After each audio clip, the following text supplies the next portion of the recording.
Hello everyone. तो कैसे हैं आप सब। तो आज हम आपके लिए लेके आए हैं टैक्सेशन टॉपिक, जो आपका एक न्यूली एडिट टॉपिक है, उसके ऊपर एमसीक्यू। लास्ट नाइट हमने डिस्कस किए थे MCQ on Indian financial management system. Hope कि आप सभी ने वो लेक्चर जरूर देखा होगा। तो जिन्होंने नहीं देखा, वो ऊपर आपको आई बटन में प्रोवाइडेड है, आप उधर से देख सकते हो। अब हमने अकाउंटेंसी का सारे टॉपिक्स पढ़ लिए हैं, सिर्फ एक ही टॉपिक रहता है, that is your development in accounting. वो इतना इंपॉर्टेंट टॉपिक नहीं है, लेकिन टाइम आने पे मैं उसे भी कंप्लीट करा दूंगा। मैंने सोचा जो हमने टॉपिक पढ़ लिए हैं उसके ऊपर हम पहले एमसीक्यू डिस्कस कर लेते हैं, उसके बाद हम आगे बढ़ते हैं। तो आज हम करने जा रहे हैं taxation, one of the most important topic जाने वाला है आपके ये जो अपकमिंग एग्जाम है आपका फाइनेंस अकाउंट असिस्टेंट में। इसके ऊपर आपको मैक्सिमम क्वेश्चंस मिलने के चांसेस हैं। तो जिन्होंने सबसे पहले इसके लेक्चर नहीं देखे, उसके ऊपर मैं आपको 10 to 12 लेक्चर्स प्रोवाइड किए हैं। आप ऊपर आई बटन को क्लिक करेंगे तो आपको प्लेलिस्ट मिल जाएगी, आप उधर से ये लेक्चर्स देख सकते हैं। तो बात करते हैं आज के अपने फर्स्ट क्वेश्चन की। तो स्टार्ट करने से पहले आप सभी के लिए एक असाइनमेंट है कि आज हमारी डेट है 31 मार्च 2021।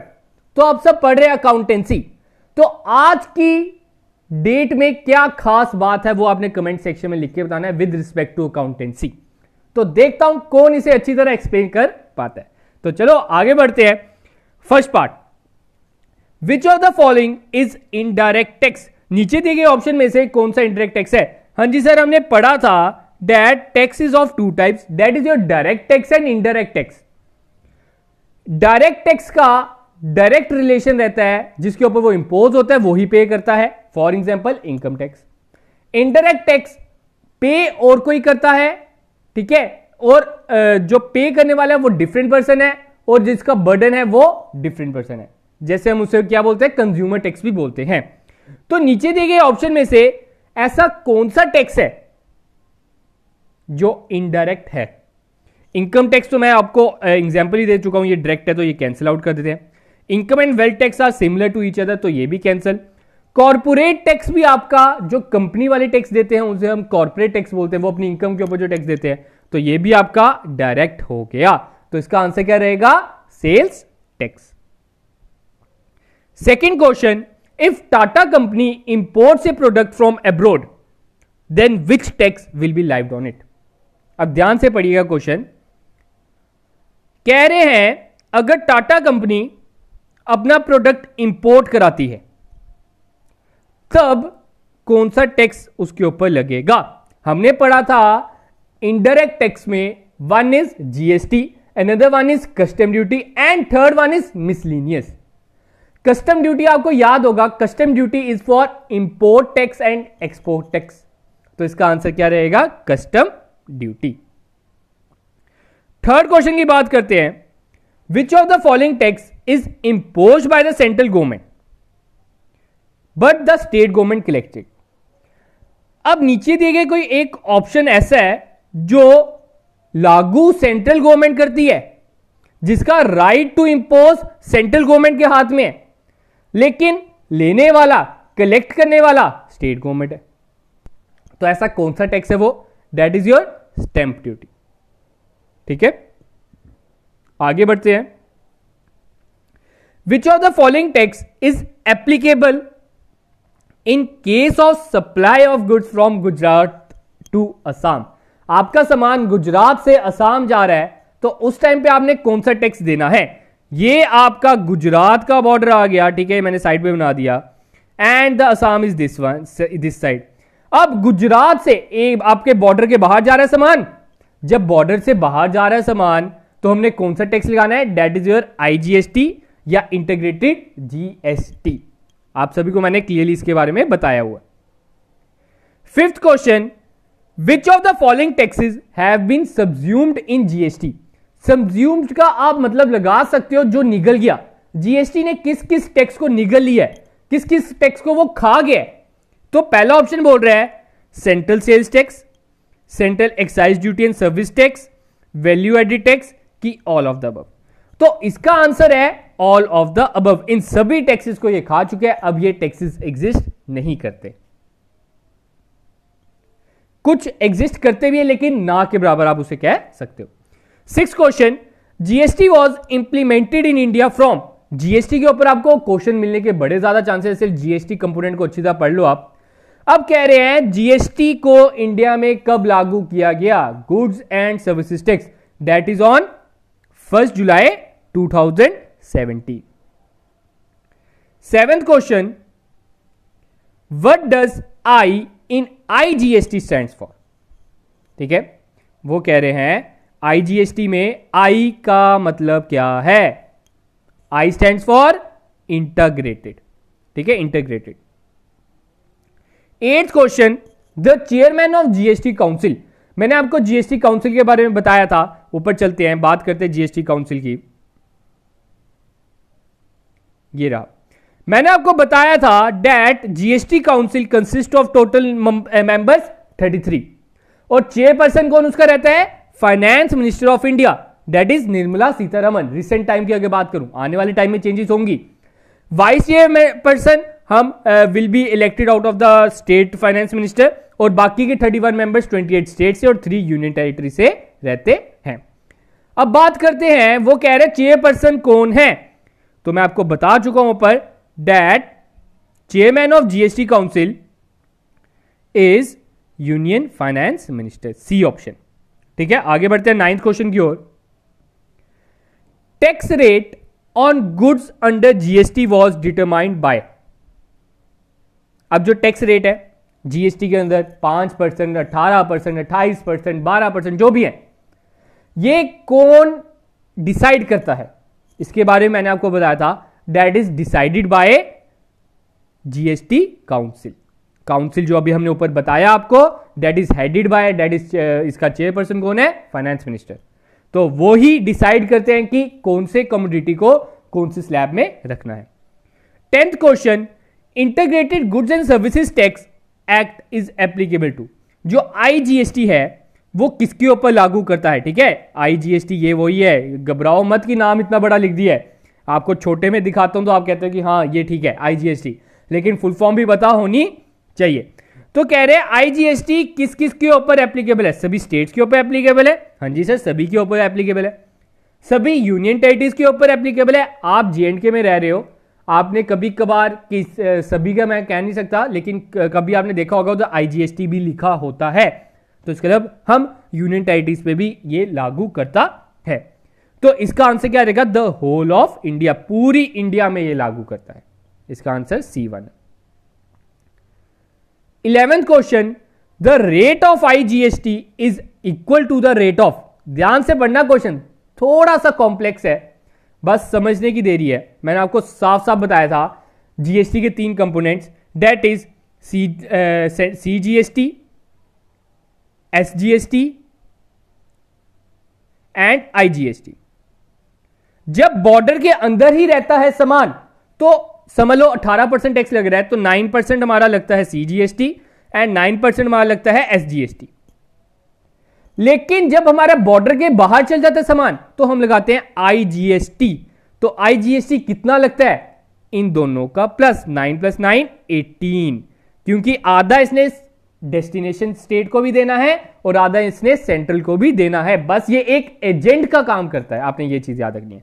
तो आईजीएसटी किसके बराबर है, आप पढ़ सकते हो ध्यान से, that it is equal to CGST plus the rate of SGST. 12th question, IGST collected belong to. जब आप आईजीएसटी कलेक्ट करते हो, ठीक है, तो वो किसके साथ उसका रिश्ता है। वो आईजीएसटी आपने 18% तो ले लिया, अब आपने देना किसको है, ये तो एक एजेंट ही है, ये बस क्या कर रहा है, एक बीच मीडिएटर बना हुआ है आपके बीच में। तो आईजीएसटी मैंने आपको बताया, एक हम सेंट्रल गवर्नमेंट को देते हैं, ठीक है, और साथ में डेस्टिनेशन स्टेट को। तो हम कह सकते हैं it is given to the centre and the state to which supply occurs. D1। 13th question, constitution amendment act 2016 for GST was. ध्यान से पढ़िएगा क्वेश्चन, वो कह रहा है जब हमने कॉन्स्टिट्यूशन में अमेंडमेंट लानी थी 2016 में जीएसटी के लिए, तो वो कौन सा एक्ट नंबर पाया गया, that it was a 101st 101। ठीक है, आपने ये नोट डाउन करना है, 101 है इसका आंसर। अब इसके साथ आपने एक को चीज याद रखनी है, दैट इज 122। 122 क्या था? It is your bill number, ठीक है, it was your constitution bill number जब वो उधर पेश किया गया। अब क्या होता है मैं आपको इसमें डिटेल में बता दूं थोड़ा। अब कॉन्स्टिट्यूशन में बिल, आपको पता है, मैंने आपको बताया था पहले आपका राज्यसभा, लोकसभा, फिर साइन जब होंगे आपके प्रेसिडेंट के, उसके बाद ये बिल बन जाता है, बिल आपका एक्ट बन जाता है, ठीक है। अब जब ये कॉन्स्टिट्यूशन में आया तो इसका नंबर था 122वां। अब जरूरी तो नहीं है कि 122 के 22 ही सारे पास हो जाए, कुछ तो फेल भी तो होंगे बीच में से। तो जो जीएसटी था वो था हमारा 101 बिल नंबर जो पास हुआ। मतलब एक तरह से आप कह सकते हो इनके बीच में 21 बिल ऐसे थे जो फेल हो गए थे, जिन्हें आगे नहीं पास किया गया। तो आपने ये चीज याद रखनी। 14th question, the incidence of tax on tax is called. मैंने आपको बताया था टैक्स के ऊपर टैक्स जो लगते रहता है उसको हम क्या बोलते हैं, that it is known as tax cascading. ये जीएसटी में एलिमिनेट कर दी गई है। जीएसटी से पहले वैट सिस्टम में टैक्स के ऊपर टैक्स लगता था, जिससे हमें डबल टैक्स एक तरह का देना पड़ता था। 15th question, the tax which was not merged into GST, ठीक है। तो आप सभी को याद होगा मैंने जब आपको इनडायरेक्ट टैक्स बढ़ाया तो मैंने उसमें क्या बोला, एक हमारा आता है जीएसटी, सेकंड वन आता है कस्टम ड्यूटी, थर्ड वन आता है मिसलिनियस टैक्सेस, ठीक है। तो इधर आपने सेकंड ऑप्शन क्या बोला, कस्टम ड्यूटी। तो एक तरह से हम कह सकते हैं कस्टम ड्यूटी को जीएसटी ने नहीं निकला, तो इसका आंसर क्या रहेगा, basic custom duty. 16th question, the highest GST rate applicable now is. सबसे बड़ी आप कह सकते हो जीएसटी की स्लैब क्या है। तो ऊपर चलते हैं, बता देता हूं मैं आपको बताया था इसके बारे में। तो ये मैंने आपको बताया था जीएसटी स्लैब के बारे में, that it is of 5%, 12%, 18% and 28%। लेकिन गोल्ड के लिए इन्होंने 3% रखा है। तो हाईएस्ट इधर कौन सी दिख रही है मुझे, 28। तो इसका आंसर भी 28 रहेगा। तो क्या रहेगा इसका आंसर, C1। नेक्स्ट पार्ट की बात करते हैं, पर्सन इंक्लूड। हमने इनकम टैक्स में पढ़ा पर्सन के बारे में, तो ये रहा आपका पर्सन के बारे में। इसमें मैंने बताया था 7 कैटेगरीज आती हैं, and individual, HUF, company, firm, AOP, BOI, local authority and average artificial judicial person. तो बता रहा है पर्सन में कौन कौन आता है। तो ऑप्शन हम पढ़ लेते हैं, that person include individual, HUF, LLP, ये तीनों ही इंक्लूड करता है। तो इसका आंसर क्या आ जाएगा, ऑल ऑफ द अबव। तो इसमें LLP क्या है, लिमिटेड लाइबिलिटी पार्टनरशिप, ठीक है। तो ये फर्म के अंडर ही आ जाती है। तो इसका all of the above answer आएगा। नेक्स्ट आता है 18th question, GST is a dash based tax. GST कौन सा टैक्स है, मैंने आपको साफ इसकी डेफिनेशन में लिख के दिया था, that it is a destination based tax. जहां पे ये सामान जाता है उसी स्टेट को इसका टैक्स मिलता है। 19 क्वेश्चन ध्यान से पढ़िएगा, इसमें बड़े से स्टूडेंट को कंफ्यूजन थी, that health and education cess is charge at what rate. अब ये रेट जो है चेंज होते रहते हैं। अभी मैं बात कर रहा हूं 31 मार्च 2021। तो इस टाइम का अगर मैं रेट बोलूं, दैट इज योर 4%। अब इसमें आपने घबराना नहीं है, बड़े से स्टूडेंट कहते हैं सर 3% है। तो मैं बता दूं 3% 2018 के टाइम पे था, लास्ट 2 ईयर में ये चेंज हो गया, अब ये 4% चार्ज किया जाता है। आज का last question, what is the maximum rebate you can avail under section 87A। Under section 87A मैंने आपको बताई थी, अगर आपकी इनकम, आपकी टोटल इनकम 5 लाख के नीचे आती है तो आपको रिबेट मिलती है कितने की, मैक्सिमम ऑफ 12,500